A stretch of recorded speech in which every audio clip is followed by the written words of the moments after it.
Napakarami po mga pamilya ngayon nagkakawatak-watak. Marami mga kamag-anak, mga kapatid, magpipinsan, magkakaibigan, nagkakalayo-layo.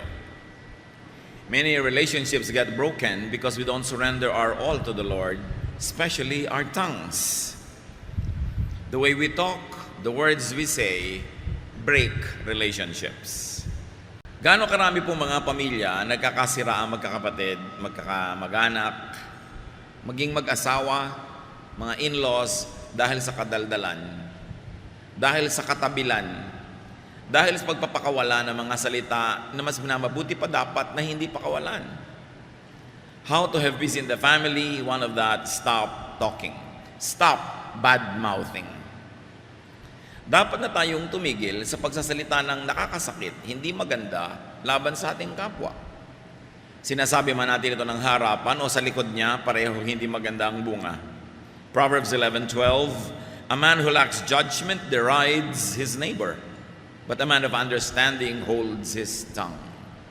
Tunay nga, ang tao daw na walang bait sa sarili ay nanglalait, nangiinsulto, nananakit ng kanyang kapwa. Pero ang matalinong tao ay pinipigil magsalita. Kung ang sasabihin niya ay maglalayo lang ng loob ng kapwa at hindi naman maglalapit. We have to stop criticizing. Ang kagaling natin sa pamumuna, sa pamimintas. May mga tao na halos ang buong buhay nila, inubos nila sa pamimintas. Pamimintas ng itsura ng kapwa, ng pagluluto ng kapwa, ng ugali ng kapwa. At kung titingnan nyo ang bunga, laging pareho lang. Nagagalit yung pinipintasan, lumalayo ang loob, namimintas din at walang katapusang bangayan. Kung ito ay ginagamit sa atin, sabi, huwag mong aawayin ang iyong kapitbahay, lalo naman ang iyong kasambahay, lalo ang iyong kapamilya, na ang relasyon mo ay hindi kayang palitan buong buhay kasi meron lang kayong relasyon sa dugo. Sa mga magkakamag-anak, stop gossiping. Lalong-lalo yung mga hipag, mga bayaw, mga magbibilas, na mga sabit sa pamilya, pero sila itong number one na magchismis. Word gets around and comes back, and you will be found out. Wala tayong sinasabi na hindi kumakalat tapos babalikan tayo nun. Kung sa palagay nyo ang inyong kausap ay pwedeng pagtiwalaan, think again.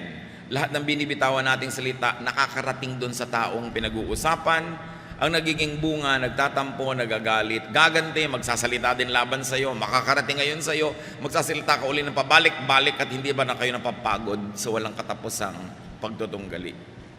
Relationships will sour. People will become distant. Those that are supposed to be kind become unkind. Those are supposed to help don't help. And this is not the kind of life we want. Proverbs 20:19, a gossip betrays a confidence. Yan daw mga sit-sit, mga chismosa, pinagtataksilan yan ang nagsasalita, ang nagtatapat o ang nagtitiwala. Kaya hindi marapat na patuloy na inuulit-ulit ang mga kwento. Kung makarinig ka man na isang bagay tungkol kay person A, sa'yo na lang. Huwag nang dalhin kay person B or C dahil makakarating din yun kay A. Stop gossiping, especially about in-laws. Kumisan paboritong gawin niya ng mga magbibilas, pagchismisan ng mga hipag nila. Kung may magkakapatid, yung mga kanya mga asawa noon, pag nakikita-kita sa mga libing, sa lamay, kaasalan, reunion, kunwari, nagkukwentuhan ng tahimik, pero ang pinagchichismisan nila, yung pamilya na sinamahan naman nila. Kung kayo napakasal sa isang pamilya, mahalin nyo yung pamilya na yon.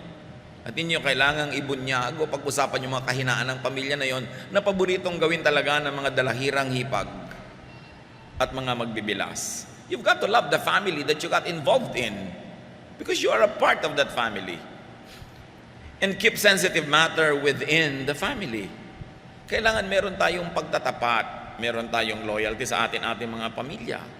At nang sa ganun, magkaroon man ng problema, the family is united. One of the most difficult things in life is that when there is division within the family itself.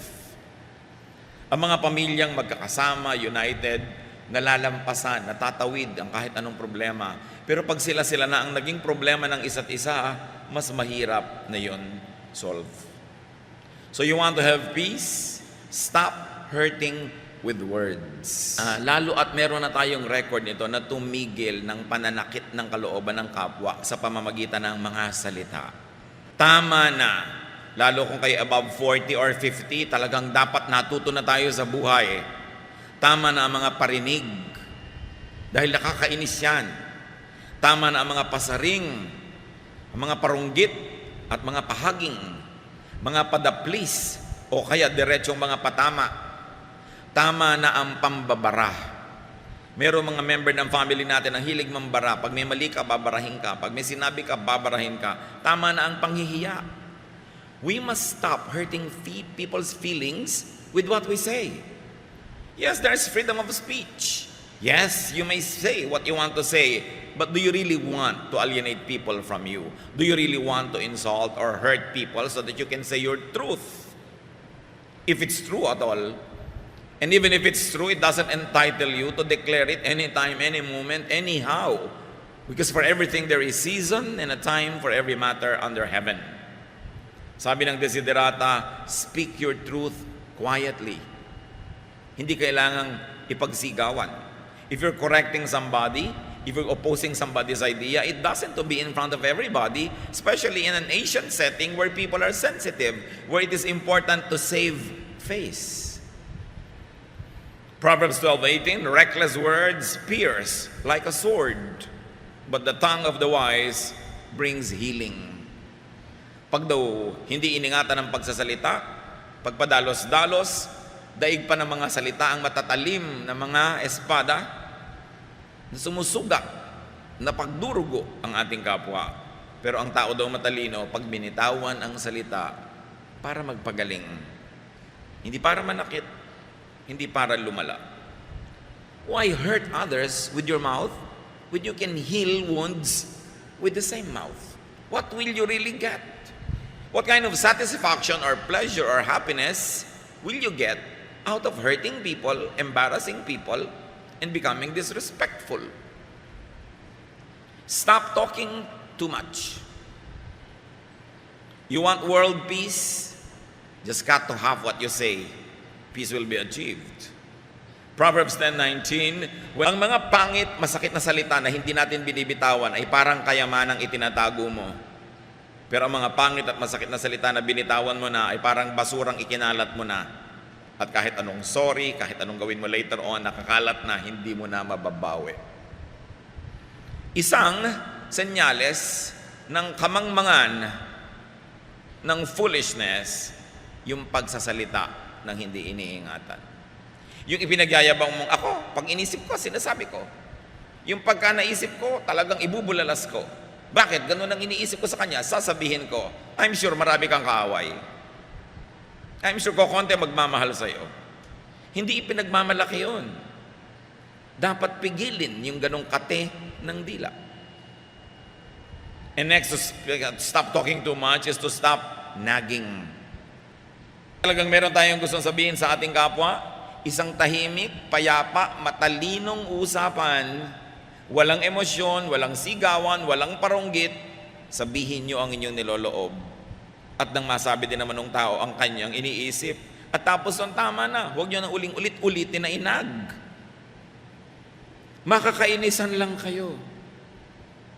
Maraming mga tao, tumanda na lang, hindi pa natututo. Lahat ng naiisip, sinasabi, pero tingnan nyo, may talab ba? Nakukuha ko ba talaga yung gusto ko? Kabubunga nga.